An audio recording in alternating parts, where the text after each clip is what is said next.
The title of my sermon today is It's Time to Graduate. I want a show of hands if you've graduated anything. It could be preschool, it could be high school, it could be anything, okay? Show of hands, okay. So we all understand what graduation is. You move on from one thing to the next thing. And a lot of times you'll have like a party, like a graduation party. I had one when I had my bachelor's.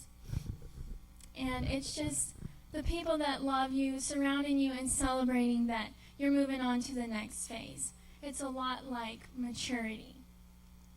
You've matured past high school into college, and then from college, you can move on up if you want to. You can stop there, but that's not the point. The point today is that graduation and maturity is something that we're all looking towards, and something that we've all experienced.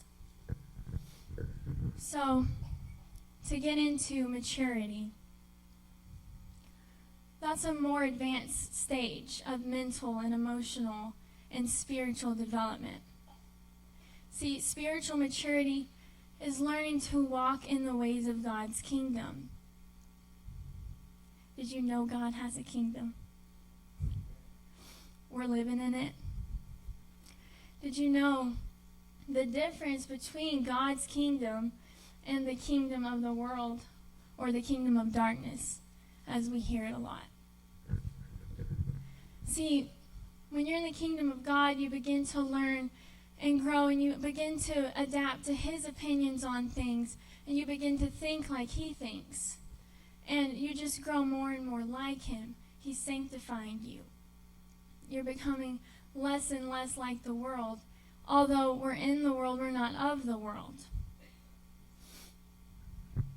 So that's what a mature Christian does. They think like God as much as they can. Okay, we're still people. But they're growing and they're starting to see, God doesn't like that, and I see why, and I agree. Rather than people of the world where they love all the bad stuff and, the things that hurt them. But God doesn't like that because it hurts them. So He's looking out for us, and maturity sees that. So I'm going to put up a cute little picture of a tree whenever it's just a seed, hasn't matured very much, and then it grows into, let's do the one with the, the process, yeah. So that's just a little seed, that's like a baby in the first one, and then it grows a little bit, gets a little taller, and then at some point it's as tall as it's ever going to be, but it's still not super mature. It still doesn't have fruit. So it starts growing more and more. Think about that as your walk with God. You start out as a little seed. You give your life to Christ. Then you start growing. Then you start thinking like Him. Then you realize you're excited to get to church, pay your tithe. You're excited to pray for your friends. You'll realize you're adapting and becoming more and more like Him. Because a seed does not stay a seed. Because there's no use. Why would we plant a seed if it's not going to grow? So we're all, in example terms, we're all a seed in the beginning, and then we continue to grow and grow and grow. And there's something wrong if we don't. Would you agree? It would be awkward if I was 5 inches tall like I was in the womb. That'd be weird. You have to grow. You just imagine me up here super tiny. All right, so I was thinking, I was watching my sister feed her baby Rock. And I was just looking at the baby with so much love. Sometimes I feel like a grandma because I will sit across the room staring at the babies with such love in my eyes. And that's what my grandma used to do for me. And I would look over and she's just staring at me. There's so much love in her eyes. But I'll see my sister feeding him a little bottle, and he's enjoying it so much. And it's going down his face into his neck, and then he smells like rotten formula for a minute. We have to wipe his neck, And then I saw my 1-year-old nephew starting to walk So cute. He's so tiny, just walking around. And also, I have a niece that is learning her ABCs. She's singing them so good. She's 3. And you see, we progress in life. But have you ever heard a 16-year-old perfectly recite the ABCs and been overcome with their expertise? Have you ever seen a 16-year-old bragging that they drink 6 ounces of Enfamil? Okay? And they can sing their ABCs, and they can walk 2 steps in a row and not fall. Impressive, right? Not really. But I'm going to have the boys come up and do a skit for us. Y'all can go on either side.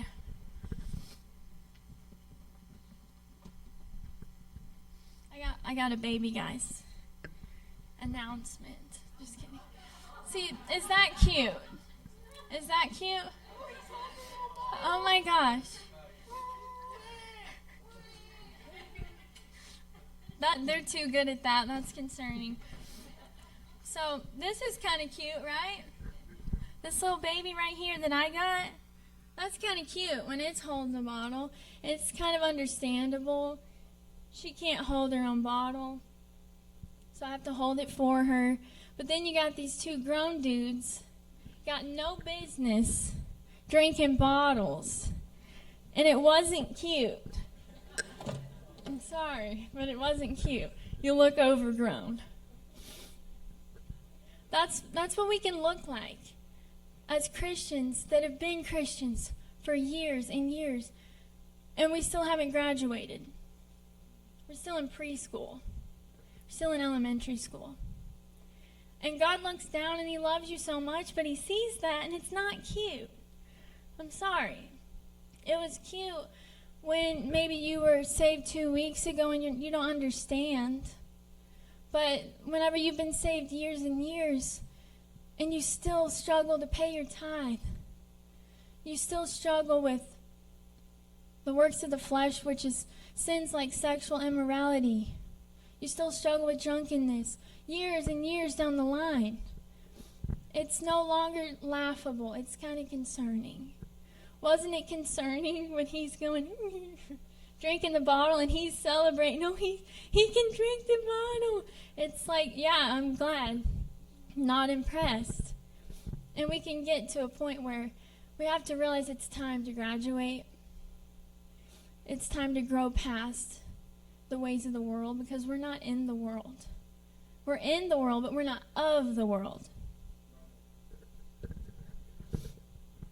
Colt, do you have a picture of that adult with the bottle? See, I don't want to look like that. That's kind of awkward. She's probably watching TV, probably pointing, "Mommy, get me that onesie." That's what she's pointing. Oh, and then there's me before I realized I was too old for a bottle. I'm just kidding. I was joking around that day, but I thought it'd be the perfect picture for this presentation, little slideshow. But see, you look overgrown at some point. You have to see, okay, these behaviors, I did that before I knew God, and now I know God, and he should be changing me. I should be letting him change me. I should be excited to put away the sins of the world, and I should be excited to help others put away the sins of the world. So I don't want to shame anyone because it's not bad to be in elementary school. It would be wrong for me to say to a 6-year-old, "You're only in 1st grade." That's not a bad grade. That's not a bad place to be. It's a starting point. But you do have to grow. You can't go to college with a 1st grade education.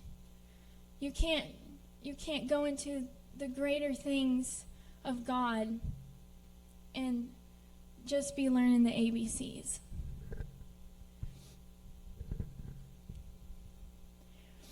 So, to talk about Jesus' birth a little bit, I threw in a verse here about Jesus growing, and it's Luke 2:52.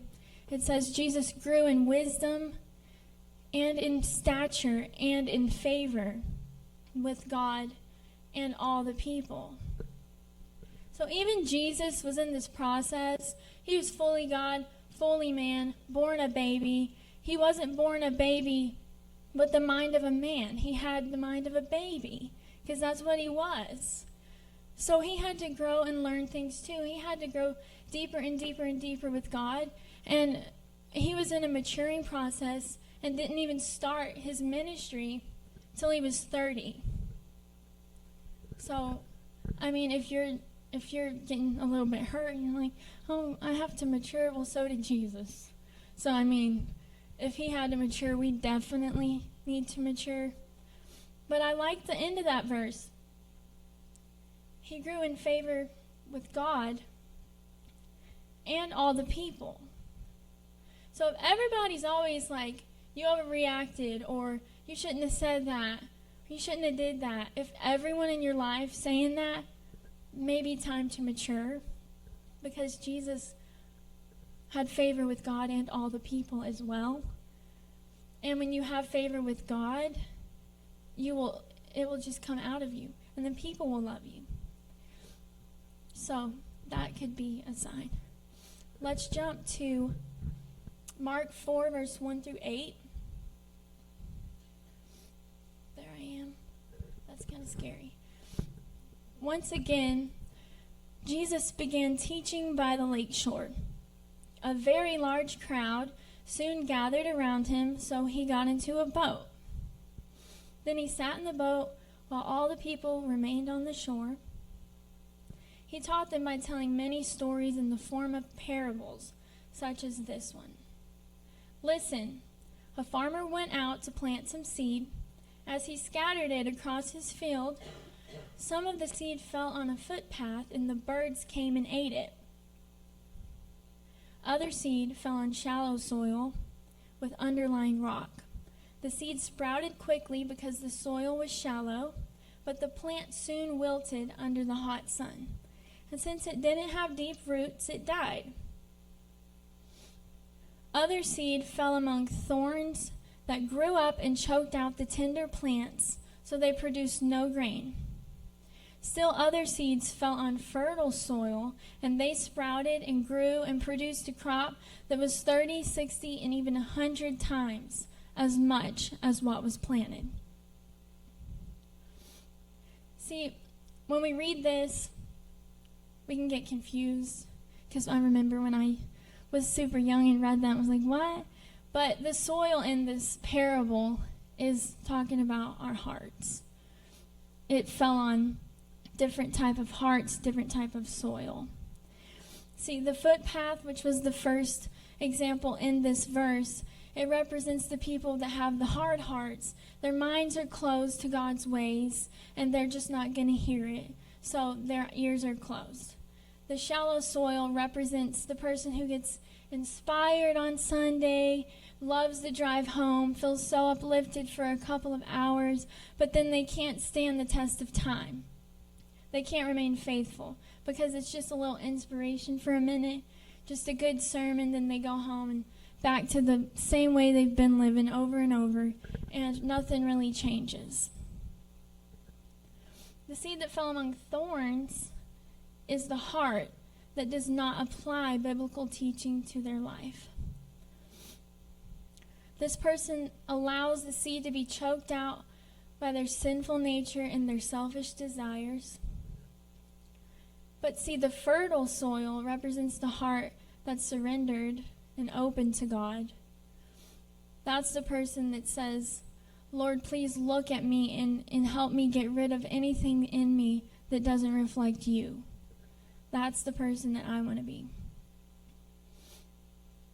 Now let's jump over to 1 Corinthians 3, verse 1 through 6. Dear brothers and sisters, when I was with you, I couldn't talk to you as I would to spiritual people. I had to talk as though you belonged to this world, or as though you were infants in Christ. I'll read it off here. I had to feed you with milk, not with solid food, because you weren't ready for anything stronger. And you still aren't ready. You're still controlled by your sinful nature. you're jealous of one another, you quarrel with one another, doesn't that prove you're controlled by your sinful nature? Aren't you living like people of the world? When one of you says, I'm a follower of Paul, and the other says, well, I follow Apollos, aren't you acting just like people of the world? After all, who is Apollos? Who is Paul? We are only God's servants through whom you believe the good news. Each of us did the work the Lord gave us. I planted the seed in your hearts, and Apollos watered it, but it was God who made it grow.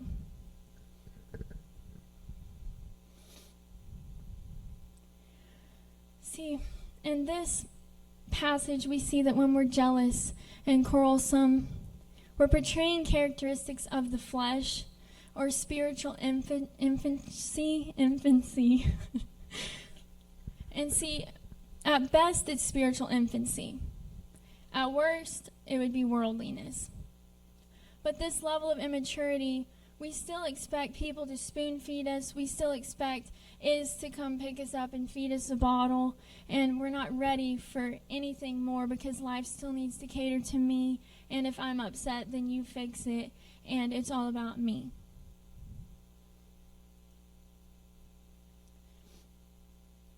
See, God appoints leaders in our life to plant seeds in our hearts and to tend to that seed so it takes root, so he can cause us to grow and leave the childish ways.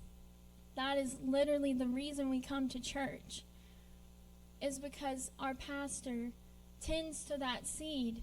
And then whenever we accept what he says and we listen to it and we don't just get inspired, but we actually do something with that inspiration and we actually change a behavior, or we actually let God in that spot that it hurts to let him in.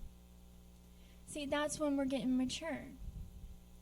And that's when we're allowing our spiritual leader, our pastor, to do what he's supposed to do in our lives. But if you shut them out, you won't grow.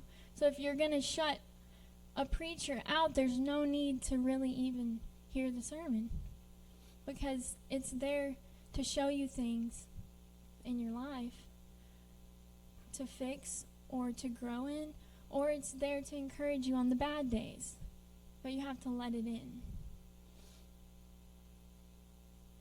Now let me see here. Let's do Luke 13 verse 6 through 9. Okay. Then Jesus told this story. A man planted a fig tree in his garden and came again and again to see if there was any fruit on it. He was always disappointed. Finally, he said to his gardener, I've waited 3 years and there still hasn't been a single fig. Cut it down. It's just taking up space in the garden. The gardener answered, Sir, give it one more chance. Leave it another year. I'll give it special attention and plenty of fertilizer. And if we get figs next year, fine. If not, then you can cut it down. Let me show a picture of that dead tree. See, this tree represents a Christian who's known God. They've walked through life with God for years, and they're still not producing anything. They're still living the same exact way that they ever were. And God's telling them things, and they're not letting it take root because they're pushing it out. And that's what that person ends up looking like. And that's not cute. I don't think that's cute. But see, I don't want to look like that. I want to look like that pretty orange tree that we saw a minute ago. Because whenever you know God, for time and time and time, and it just continues to be more and more time, more years, then something should change, because God changes our hearts. Just a moment with him is enough to change us. So if we still look like that, we're not truly letting him in. We're not truly letting the seed take root. So let's jump to Luke 6, verse 43 through 49. A good tree can't produce bad fruit. a bad tree can't produce good fruit. A tree is identified by its fruit. Figs are never gathered from thorn bushes. Grapes are not picked from bramble bushes. A good person produces good things from the treasury of a good heart, and an evil person produces evil things from the treasury of an evil heart. What you say flows from what's in your heart. So why do you keep calling me Lord, Lord, when you don't do what I say? I'll show you what it's like when someone comes to me, listens to my teaching, and then follows it. It's like a person building a house who digs deep and lays the foundation on solid rock. When the floodwaters rise and break against that house, it stands firm because it's well built. But anyone who hears and doesn't obey is like a person who builds a house right on the ground without a foundation. When the floods sweep down against that house, it will collapse into a heap of ruins. See, again, Jesus uses the tree to symbolize a person. And see, in this verse, he's showing us what a healthy foundation looks like, and then a not healthy foundation. So whenever we build our lives on these principles, these more elementary school principles, that's great. We have to build our foundation on that, but then we have to continue to build, because a house is not a house with just a foundation. You can't live there. You can stand on the concrete, but that won't be very cozy. You want to build to it. Keep building to it. You don't have to stop at 2 stories. Keep going. But see, the house that's built on sand has no foundation, and then when anything happens, when our neighbor cusses us out because we didn't mow the lawn right, we crumble. In the back of a cop car now? I'm just kidding. I had to get dramatic for a second. But see, life, you're going to have trouble in life. Jesus said that. He said you're going to have trouble, but just take heart because he's overcome the world. And I'm saying that to say that life will hurt sometimes. It will not go your way, I promise. It won't. But whenever it doesn't, at least we have that foundation, right? I'm glad I got that foundation. Because if we don't, we're just swept away with the mess. So there's no way to tell you that if life is perfect, then you'll be okay, because life's not going to be perfect. So we have to be strong, and we have to grow, and we have to have that solid foundation. Jesus said, I'm the vine, you are the branches. If you remain in me and I in you, you will bear much fruit. But apart from me, you can do nothing. Apart from him, you can do nothing, and you will get swept away by every bad incident in life, every situation that doesn't go the way we thought it would. It's not going to be very fun, because the situations and circumstances of life will dictate our everyday. And that's no way to live.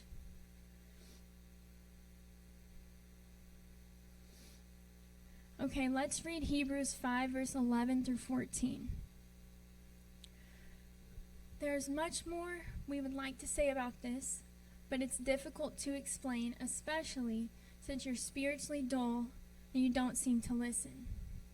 You've been believers so long now that you ought to be teaching others.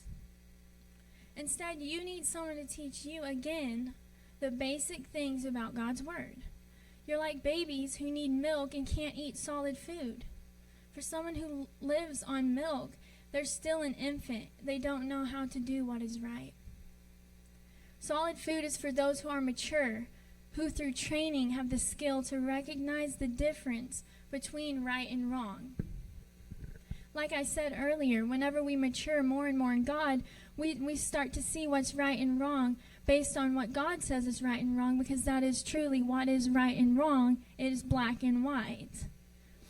So then we start to see things the way that he sees them, and we start to grow. And instead of attending church for 15 years, still look the same spiritually, still act the same, still lash out at everyone. If somebody, cuts you off in traffic, you're just turning around and you're not coming. because it made you mad. We have to grow and grow and grow in God. And it's very sweet to see a new believer place their faith in God. That's the most important decision they'll ever make. But once they've walked with God for a certain amount of time, it's now expected that there should be some fruit. See, trusting God is just surface level. Does God trust you? That's a big deal. Because, believing in God is pretty simple because even the demons do. They tremble in fear. So having a belief in God is nothing crazy because the demons that are after the Christians, they know God's real and they know we're right. They're just after us because they know we're right. So we have to go beyond, I believe you, Jesus. I trust you, which is beautiful, and you have to. That's your foundation. But you have to move on from more than that. You have to move on to maturity because God will only trust a surrendered heart. That's just how he is. If you're not surrendered, he won't trust you to give you more.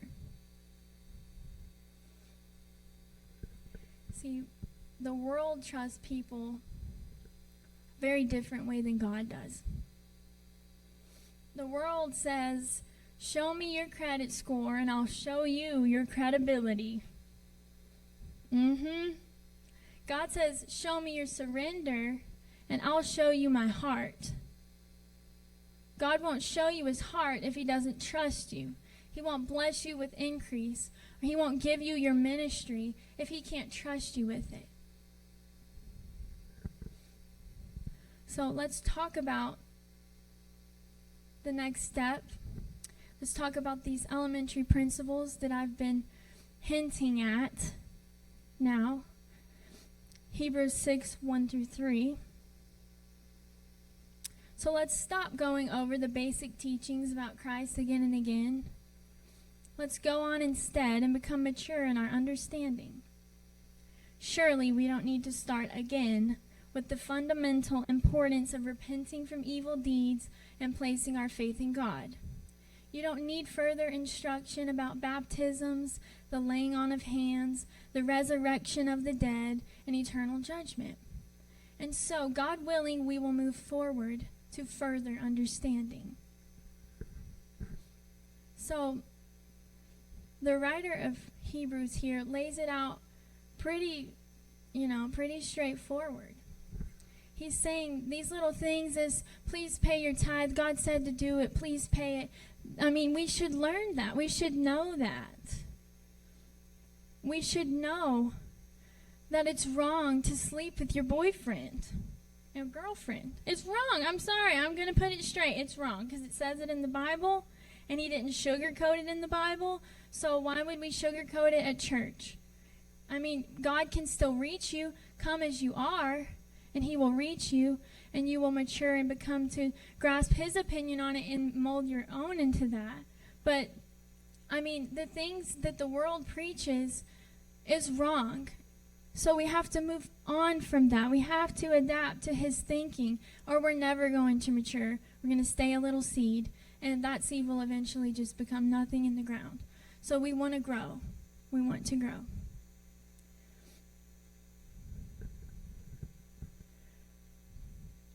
John 6, 50, 51, 57, and 63, if you got that. Anyone who eats the bread from heaven will never die. I am the living bread that came down from heaven. Anyone who eats this bread will live forever. And this bread which I will offer so the world may live is my flesh. I live because of the living Father who sent me. In the same way, anyone who feeds on me will live because of me. The Spirit alone gives eternal life. Human effort accomplishes nothing, and the very words I have spoken to you are spirit and life.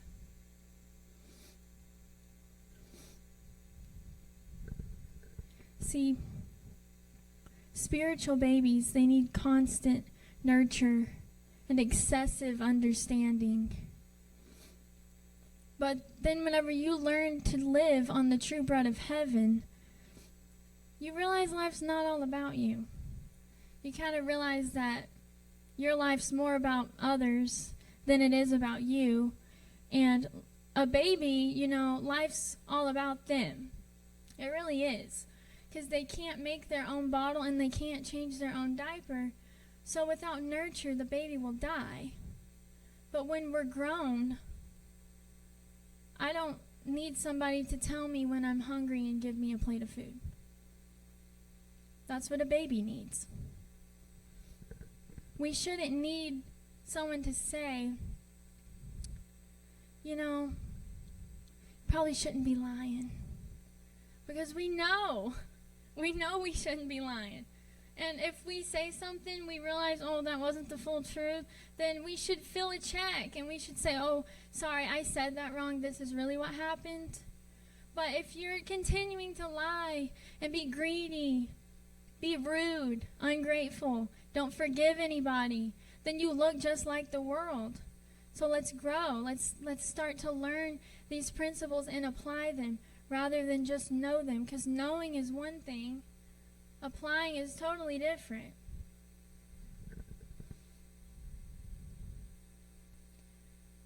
Matthew 16:24 and 25, Jesus said to his disciples, "If anyone desires to come after me, let him deny himself and take up his cross and follow me. For whoever desires to save his life will lose it. But whoever loses his life for my sake will find it." See, when life's all about you, you never win. Because you're never satisfied, they're never nice enough, and they never give you enough gifts, or they never mix up your infant right. It's just never right. And it's never enough. And if it was right, you're not going to admit it because you don't want them to feel any sort of gratification that they did it right. So keep them on eggshells. I'm not pleased. Keep you on eggshells. That person's not fun to be around. They're really not. And life's all about them.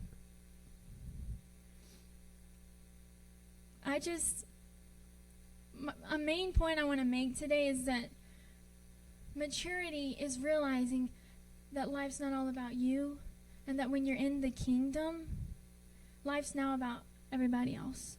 It's about God first and foremost, and then it's about everybody else.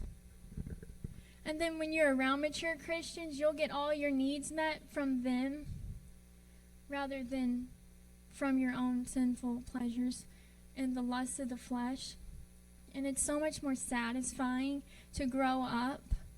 Because I don't want my mommy to feed me a bottle. That's awkward, and I would run if she came at me with the bottle. I'm not going to drink it because it becomes awkward at some point. But when I was a little baby, I needed her to feed me that bottle. And I still need her, and you're still going to need people your whole life. But it changes from I need a diaper change to more and more and more greater things that are not so infant. If that makes sense, infant.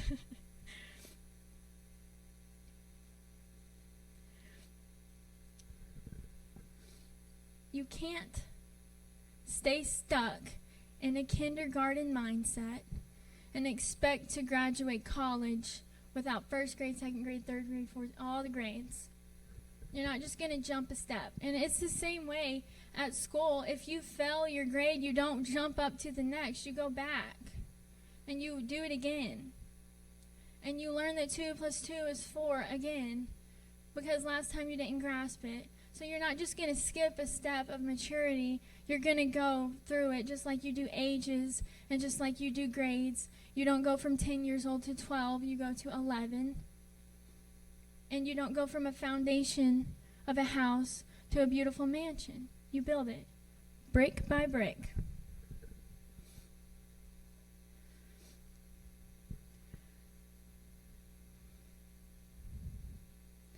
Romans 12:1 says, "Dear brothers and sisters, I plead with you, give your bodies to God because of all He's done for you. Let them be a living and holy sacrifice, the kind that he'll find acceptable.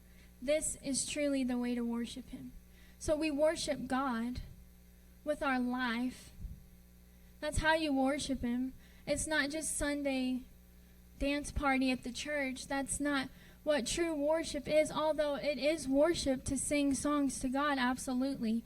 But the scent that you bring up to heaven, like Jess was talking about last week, that's your life. That's your decisions. That's your heart. A way to worship God can be to help somebody in need. It's not always singing a song, which it absolutely is that too. But see, Paul in this Romans passage, he's pleading with these people. He's fed up. He's saying, please give your lives as a living and holy sacrifice. That's truly the way to worship him. In Matthew 10:38 says, whoever does not take his cross and follow me is not worthy of me. Without surrender, we can't even follow God, because we're going to say, why are you taking a left there? I think we should keep going. And he's going to say, no, I'm going to take a left. Well, I'm not. Keep going. There's no surrender there. You can't follow someone that you're not surrendered to. You have to just go where he's going. You have to listen for where he's going. You have to care enough to listen for him, because he's always speaking.